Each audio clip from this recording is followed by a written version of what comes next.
Assalamualaikum warahmatullahi wabarakatuh. Perkenalkan, nama saya Mustika Rahim, NIM 1914040068 dari jurusan Tadris Matematika Fakultas Tarbiyah dan Keguruan Universitas Islam Negeri Imam Bonjol Padang. Tujuan pembuatan video ini adalah untuk memenuhi tugas ujian tengah semester saya pada mata kuliah Strategi Pembelajaran Matematika yang diampu oleh Ibu Nita Putri Utami MPD. Baiklah, pada video kali ini saya akan menjelaskan beberapa materi tentang strategi pembelajaran matematika yang bisa kita terapkan pada pembelajaran matematika.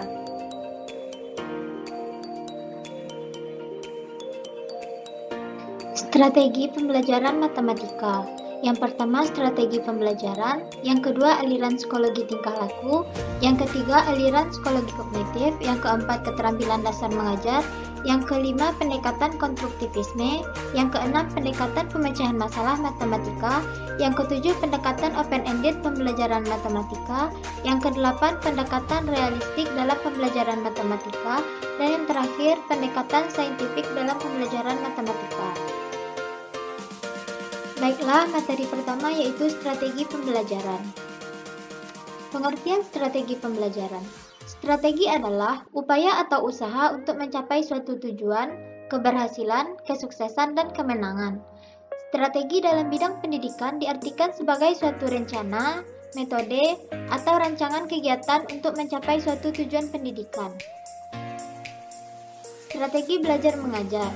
Strategi belajar mengajar adalah perencanaan yang dibuat dalam rangkaian kegiatan, di mana proses belajar mengajar diterapkan dengan menggunakan metode atau strategi tertentu dengan memanfaatkan berbagai sumber daya untuk mencapai tujuan yang telah ditetapkan. Strategi belajar mengajar matematika adalah suatu kegiatan dalam belajar matematika yang harus dikerjakan pendidik dan peserta didik agar tujuan pembelajaran dapat dicapai secara efektif dan efisien. Jenis strategi yang berkaitan dengan pembelajaran yaitu 1. Strategi pengorganisasian pembelajaran. Pengorganisasian pembelajaran merupakan hal terpenting dalam proses belajar mengajar matematika, terutama dalam menyusun rancangan kegiatan atau alur kegiatan pembelajaran. Dengan memadukan sebuah keterampilan mengelola strategi pengorganisasian pembelajaran yang terpadu, seperti waktu yang menjadi tolak ukur keterlaksanaan proses belajar mengajar dan pencapaian tujuan pembelajaran yang telah ditetapkan. Yang kedua, strategi penyampaian pembelajaran. Salah satu komponen dalam melaksanakan metode proses pembelajaran. Hal ini bertujuan agar isi dan informasi pembelajaran tersampaikan dengan baik kepada pembelajar, sehingga pemahaman konsep peserta didik menjadi baik. Yang ketiga, strategi pengelolaan pembelajaran. Merupakan proses menata atau merancang keterlibatan peserta didik dengan metode yang dipilih. Menurut Peniati, bahwa dalam merancang metode yang dipilih dalam proses belajar mengajar, perlu mencermati atau mendasari analisis karakteristik peserta didik tersebut. Maka dari itu, perlu penerapan metode yang tepat didasari karakteristik peserta didik, agar metode yang diterapkan efektif dan efisien. Komponen-komponen dalam menyusun strategi pembelajaran. Yang pertama, kegiatan pembelajaran pendahuluan. Kegiatan pembelajaran pendahuluan memiliki peranan penting dalam proses pembelajaran. Pada kegiatan ini, pendidik diharapkan dapat menarik minat peserta didik atas materi pelajaran yang akan disampaikan. Yang kedua, penyampaian informasi. Dalam kegiatan ini, pendidik akan menetapkan secara pasti informasi, konsep, aturan, dan prinsip-prinsip apa yang perlu disajikan kepada peserta didik. Disinilah penjelasan pokok tentang semua materi pembelajaran. Yang ketiga, partisipasi peserta didik. Partisipasi peserta didik sangat penting dalam proses pembelajaran. Proses pembelajaran akan lebih berhasil apabila peserta didik secara aktif melakukan latihan-latihan secara langsung dan relevan dengan tujuan pembelajaran yang sudah ditetapkan. Yang keempat, tes. Ada dua jenis tes atau penilaian yang biasa dilakukan oleh kebanyakan pendidik, yaitu pre-tes dan post-tes. Secara umum, tes digunakan oleh pendidik untuk mengetahui apakah tujuan pembelajaran khusus telah tercapai atau belum, dan apakah pengetahuan, keterampilan, dan sikap telah benar-benar dimiliki peserta didik atau belum. Yang kelima, kegiatan lanjutan. Kegiatan lanjutan atau follow up secara prinsip ada hubungannya dengan hasil tes yang telah dilakukan. Karena kegiatan lanjutan esensinya adalah untuk mengoptimalkan hasil belajar peserta didik. Hubungan strategi, metode, pendekatan, taktik, dan teknik pembelajaran. 1. Strategi. Strategi pembelajaran menurut Suparman pada tahun 1990 merupakan gabungan dari urutan kegiatan, materi pelajaran, bahan dan peralatan, serta waktu yang digunakan dalam proses belajar mengajar untuk mencapai tujuan pembelajaran yang telah ditentukan. Sehingga, bila kita hubungkan dengan model pembelajaran yang masih merupakan pola atau desain, dan pendekatan pembelajaran merupakan pandangan dalam memperoleh informasi atau pengetahuan. Strategi pembelajaran merupakan siasat dalam mewujudkan pola. Yang kedua, metode. Metode pembelajaran merupakan cara yang digunakan untuk mengimplementasikan rencana yang sudah disusun dalam bentuk kegiatan nyata dan praktis untuk mencapai tujuan pembelajaran. Metode pembelajaran merupakan implementasi kegiatan yang akan dilakukan sesuai dengan rencana yang ditentukan. Yang ketiga, pendekatan. Pendekatan pembelajaran merupakan sudut pandang seseorang terhadap suatu proses pembelajaran yang masih bersifat umum. Di dalamnya menguatkan, mendasari, mewadahi, dan menginspirasi metode pembelajaran dengan cakupan teoristik tertentu. Yang keempat, taktik atau teknik.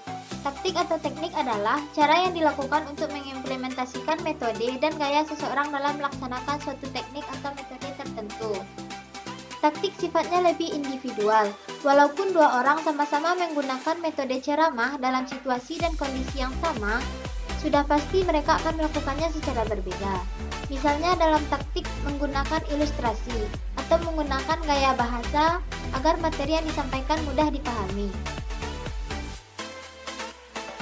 Materi kedua yaitu aliran psikologi tingkah laku. Yang pertama, teori Thorndike. Menurut Thorndike, belajar adalah proses interaksi antara stimulus dan respon. Stimulus yaitu apa saja yang dapat merangsang terjadinya kegiatan belajar seperti pikiran, perasaan, atau hal-hal lain yang dapat ditangkap melalui alat indera. Sedangkan respon yaitu reaksi yang dimunculkan peserta didik ketika belajar, yang juga dapat berupa pikiran, perasaan, atau gerakan atau tindakan.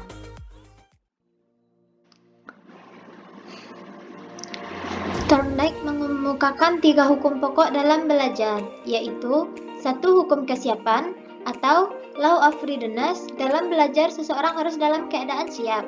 Yang kedua, hukum latihan atau Law of Exercise, untuk menghasilkan tindakan yang cocok dan memuaskan. Untuk merespon suatu stimulus, maka seseorang harus mengadakan percobaan dan latihan yang berulang-ulang. Yang ketiga, hukum akibat atau Law of Effect. Hukum akibat, jika suatu tindakan diikuti oleh suatu perubahan yang memuaskan dalam lingkungan, kemungkinan tindakan itu diulangi dalam situasi yang mirip akan meningkat. Aplikasi teori Thorndike dalam pembelajaran matematika. Sebelum memulai proses belajar mengajar, pendidik harus memastikan siswanya siap mengikuti pembelajaran. Yang kedua, pembelajaran yang diberikan sebaiknya berupa pembelajaran yang kontinu. Yang ketiga, dalam proses belajar, pendidik hendaknya menyampaikan materi matematika dengan cara yang menyenangkan. Yang keempat, pengulangan terhadap penyampaian materi dan latihan. Yang kelima, supaya peserta didik dapat mengikuti proses pembelajaran, proses harus bertahap dari yang sederhana hingga yang kompleks. Yang keenam, peserta didik yang telah belajar dengan baik harus segera diberi hadiah, dan yang belum baik harus segera diperbaiki. Ketujuh, dalam belajar, motivasi tidak begitu penting, karena perilaku peserta didik terutama ditentukan oleh penghargaan eksternal. Yang kedua, teori Skinner. Guru Frederick Skinner menekankan pada perubahan perilaku yang dapat diamati dengan mengabaikan kemungkinan yang terjadi dalam proses berpikir pada otak seseorang. Oleh karena itu, para pendahulunya dikatakan sebagai pengguna kondisi klasikal. Skinner melakukan eksperimen terhadap tikus dan selanjutnya terhadap burung merpati, menghasilkan hukum-hukum belajar. Di antara hukum-hukum belajar adalah yang pertama, law of operant conditioning, yaitu jika timbulnya perilaku diiringi dengan stimulus penguat, maka kekuatan perilaku tersebut akan meningkat. Yang kedua, law of operant extinction, yaitu jika timbulnya perilaku operan telah diperkuat melalui proses conditioning, itu tidak diiringi dengan stimulus penguat, maka kekuatan perilaku tersebut akan menurun, bahkan musnah. Beberapa aplikasi teori belajar Skinner dalam pembelajaran adalah sebagai berikut. Yang pertama, bahan yang dipelajari dianalisis sampai pada unit-unit secara organis. Yang kedua, hasil belajar harus segera diberitahu kepada siswa. Jika salah dibetulkan dan jika benar diperkuat. Yang ketiga, proses belajar harus mengikuti irama dari yang belajar. Yang keempat, materi pelajaran digunakan sistem modul. Yang kelima, tes lebih ditekankan untuk kepentingan diagnosis. Yang keenam, dalam proses pembelajaran lebih dipentingkan aktivitas sendiri. Yang ketujuh, dalam proses pembelajaran tidak dikenakan hukuman. Yang ketiga, teori David P. Ausubel. Ausubel mengatakan bahwa belajar dikatakan bermakna atau meaningful bila informasi yang dipelajari peserta didik sesuai dengan aspek kognitif yang dimiliki peserta didik. Sehingga peserta didik itu mampu mengaitkan informasi barunya dengan struktur kognitifnya. Informasi yang dipelajari peserta didik agar menjadi bermakna terdiri dari bahan verbal di suatu pihak. Sebagian lagi merupakan sesuatu yang diketahui dari orang lain. Yang keempat, teori Gagne. Menurut Gagne, dalam belajar matematika ada dua objek yang dapat diperoleh siswa, yaitu objek langsung dan objek tak langsung. Objek tak langsung antara lain kemampuan menyelidiki dan memecahkan masalah, belajar mandiri, bersikap positif terhadap matematika, dan tahu bagaimana semestinya belajar. Sedangkan objek langsung berupa fakta, keterampilan, konsep, dan aturan. Yang kelima, teori Pavlov, Ivan Petrovich. Pavlov terkenal dengan percobaannya menggunakan hewan dan manusia. Pada akhir abad ke-19, ia melakukan penelitian tentang 17 pencernaan. Pada sebagian penelitiannya, ia melakukan pengamatan terhadap tingkah laku anjing. Dalam hubungannya dengan proses belajar mengajar, agar siswa belajar dengan baik, maka haruslah dibiasakan. Misalnya, agar siswa terbiasa mengerjakan soal pekerjaan rumah dengan baik, sebagai guru, sebaiknya membiasakan untuk memeriksanya, menjelaskannya, ataupun memberikan nilai terhadap hasil pekerjaan siswa. Yang keenam, teori Albert Baruda. Albert Baruda mengungkapkan bahwa seseorang itu belajar melalui proses meniru. Maksud meniru di sini bukanlah mencontek, tapi meniru hal-hal yang dilakukan oleh orang lain. Yang ketujuh, aliran latihan mental. Teori ini berkembang menjadi aliran psikologi belajar yang berpengaruh terhadap arah pengembangan teori dan praktek pendidikan dan pembelajaran yang dikenal sebagai aliran behavioristik. Aliran ini menekankan pada terbentuknya perilaku yang tampak sebagai hasil belajar. Baiklah, masuk kepada materi ketiga, yaitu aliran psikologi kognitif.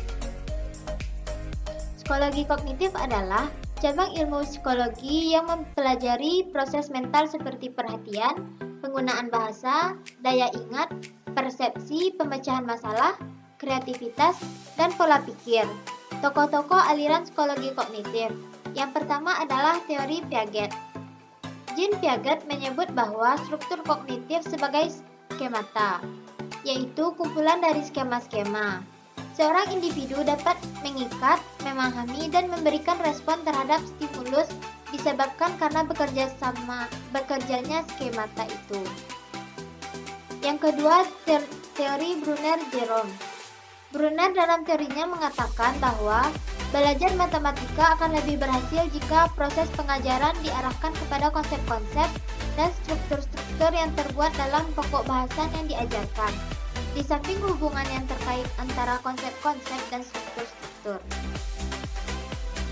Yang ketiga, teori Gestalt.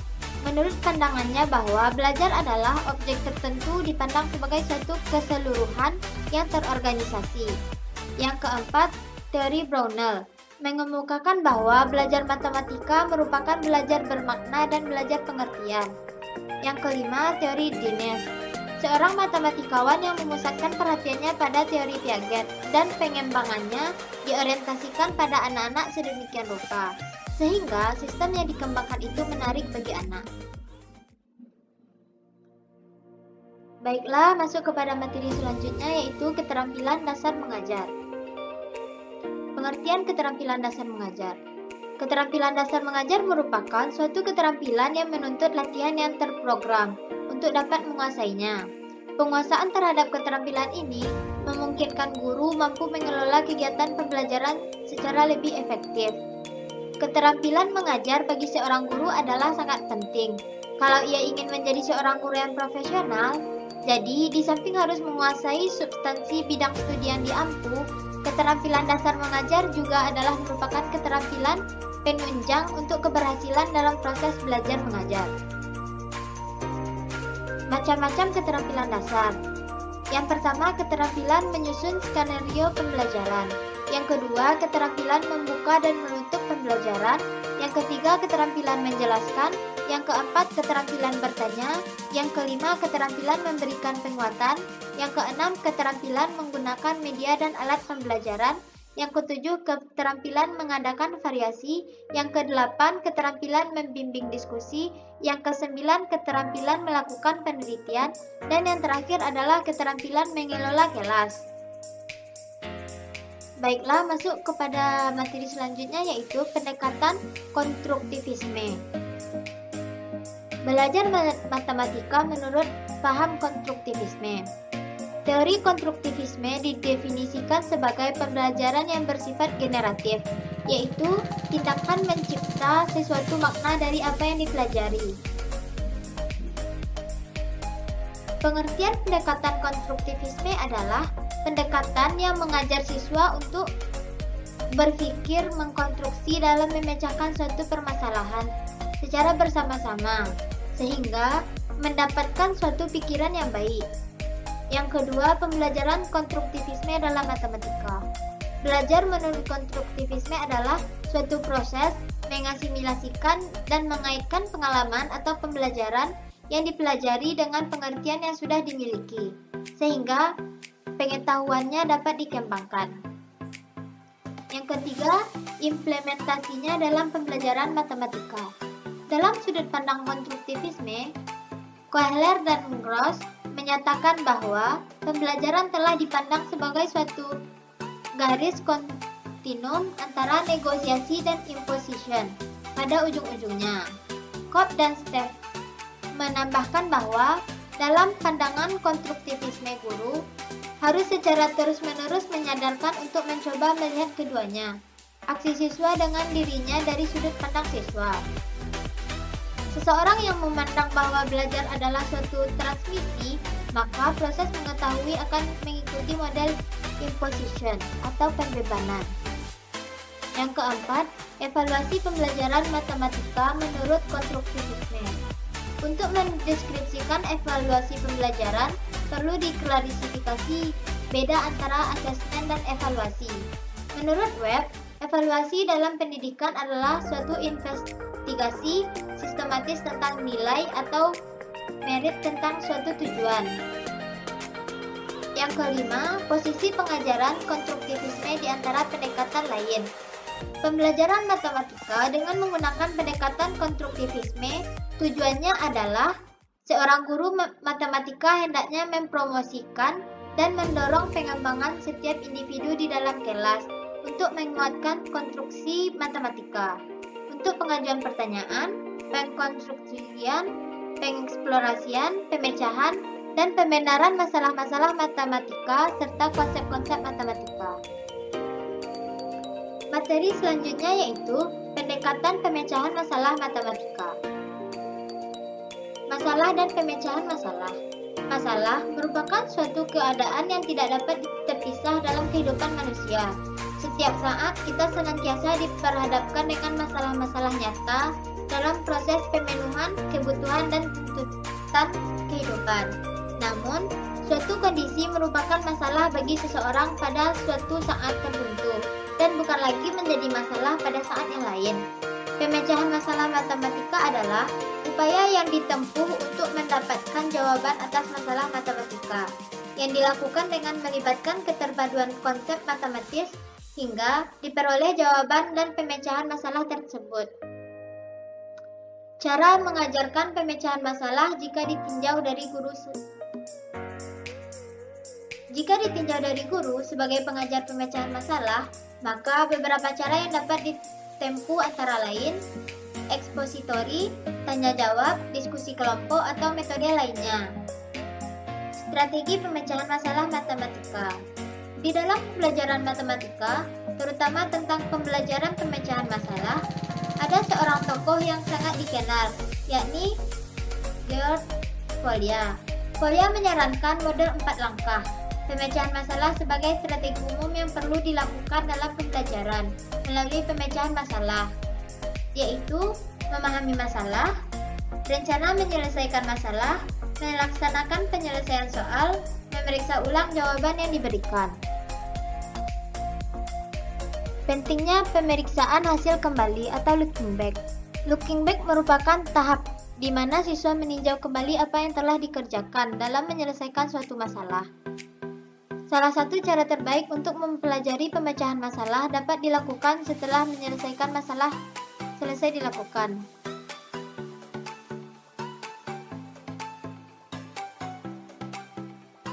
Memikirkan atau menelaah kembali langkah-langkah yang telah dilakukan dalam pemecahan masalah merupakan kegiatan yang sangat penting untuk meningkatkan kemampuan anak dalam pemecahan masalah. Metakognisi. Untuk memahami masalah atau memahami pengetahuan baru serta membangun makna baru, kemampuan tersebut merupakan salah satu bagian dari kemampuan metakognisi. Materi selanjutnya yaitu pendekatan open-ended pembelajaran matematika. Pertama, pengertian pendekatan open-ended. Pendekatan open-ended merupakan salah satu upaya inovasi pendidikan matematika yang pertama kali dilakukan oleh para ahli pendidikan matematika Jepang. Pendekatan yang memberikan pengalaman kepada siswa untuk menemukan sendiri pengetahuan matematika yang baru dengan mengkombinasikan pengetahuan yang dimiliki siswa, keterampilan, atau cara berpikir siswa yang telah dipelajari sebelumnya. Yang kedua, orientasi pendekatan open-ended dalam pembelajaran matematika. Berdasarkan strategi pembelajaran, pendekatan open-ended adalah pembelajaran dengan pendekatan yang memiliki prinsip tentang masalah. Pendekatan open-ended bisa membangun aktivitas interaktif antara siswa dan pembelajaran matematika, sehingga dapat menarik siswa untuk menjawab permasalahan terhadap strategi apapun. Pendekatan open-ended bisa memberikan kesempatan kepada siswa untuk mendapatkan pengetahuan atau pengalaman dalam menemukan masalah, pemahaman, dan memecahkan masalah dengan beberapa teknik tersebut. Yang ketiga, mengkonstruksi problem. Beberapa hal yang dapat dijadikan acuan dalam mengkreasi problem yaitu sajikan permasalahan melalui suatu situasi fisik yang nyata. Soal-soal pembuktian dapat diubah sedemikian rupa. Sajikan bentuk-bentuk atau bangunan-bangun. Sajikan urutan bilangan, berikan beberapa contoh konkret, berikan beberapa latihan serupa. Yang keempat, mengembangkan rencana pembelajaran. Langkah penting lain yang harus dikembangkan guru dalam pembelajaran melalui pendekatan open-ended adalah menyusun rencana pembelajaran. Yang kelima, keunggulan pendekatan open-ended. Yang pertama, peserta didik memiliki kesempatan untuk berpartisipasi secara lebih aktif serta memungkinkan untuk mengekspresikan idenya. Yang kedua, peserta didik memiliki kesempatan lebih banyak menerapkan pengetahuan serta keterampilan matematika secara komprehensif. Yang kelima, peserta didik dari kelompok lemah sekalipun tetap memiliki kesempatan untuk mengekspresikan penyelesaian masalah yang diberikan dengan cara mereka sendiri. Yang keempat, peserta didik terdorong untuk membiasakan diri memberikan bukti atas jawaban yang mereka berikan. Yang kelima, peserta didik memiliki banyak pengalaman, baik melalui temuan mereka sendiri maupun dari temannya dalam menjawab permasalahan. Kelemahan pendekatan open-ended adalah yang pertama, sulit membuat atau menyajikan situasi masalah matematika yang bermakna bagi peserta didik. Yang kedua, sulit bagi guru untuk menyajikan masalah secara sempurna. Seringkali peserta didik menghadapi kesulitan untuk memahami bagaimana caranya merespon atau menjawab permasalahan yang diberikan. Yang ketiga, karena jawabannya bersifat bebas, maka peserta didik kelompok pandai seringkali merasa cemas bahwa jawabannya akan tidak memuaskan. Yang keempat, terdapat kecenderungan bahwa peserta didik merasa kegiatan belajar mereka tidak menyenangkan, karena mereka merasa kesulitan dalam mengajukan kesimpulan secara tepat dan jelas. Materi selanjutnya yaitu pendekatan realistik dalam pembelajaran matematika. Pengertian pendekatan realistik. Pendekatan realistik merupakan suatu pendekatan pembelajaran matematika yang menggunakan situasi dunia nyata atau suatu konteks yang real dan pengalaman siswa sebagai titik tolak belajar matematika. Dalam pembelajaran ini, siswa diajak untuk membentuk pengetahuannya sendiri berdasarkan pengalaman yang telah mereka dapatkan atau alami sebelumnya. Prinsip-prinsip pendekatan realistik. Yang pertama, pembelajaran berpusat pada siswa. Yang kedua, pembelajaran membentuk student self-concept. Yang ketiga, pembelajaran terhindar dari verbalisme. Yang keempat, pembelajaran memberikan kesempatan pada siswa untuk mengasimilasi dan mengakomodasi konsep, hukum, dan prinsip. Yang kelima, pembelajaran mendorong terjadinya peningkatan kemampuan berpikir siswa. Yang keenam, pembelajaran meningkatkan motivasi belajar siswa dan motivasi mengajar guru. Yang ketujuh, memberikan kesempatan kepada siswa untuk melatih kemampuan dalam komunikasi. Yang kedelapan, adanya proses validasi terhadap konsep, hukum, dan prinsip yang dikonstruksi siswa dalam struktur kognitifnya. Materi terakhir yaitu pendekatan saintifik dalam pembelajaran matematika. Pengertian pendekatan saintifik. Pendekatan saintifik adalah proses pembelajaran yang dirancang sedemikian rupa agar peserta didik secara aktif mengkonstruk konsep, hukum, dan prinsip melalui tahapan-tahapan mengamati, atau untuk mengidentifikasi atau menemukan masalah, merumuskan masalah, mengajukan atau merumuskan hipotesis, mengumpulkan data dengan berbagai teknik, menganalisa data, menarik kesimpulan, dan mengkomunikasikan konsep, hukum atau prinsip yang ditemukan. Prinsip-prinsip pendekatan saintifik. Yang pertama, menemukan kembali dan matematisasi progresif. Yang kedua, fenomena didaktik. Dan yang ketiga, pengembangan model sendiri.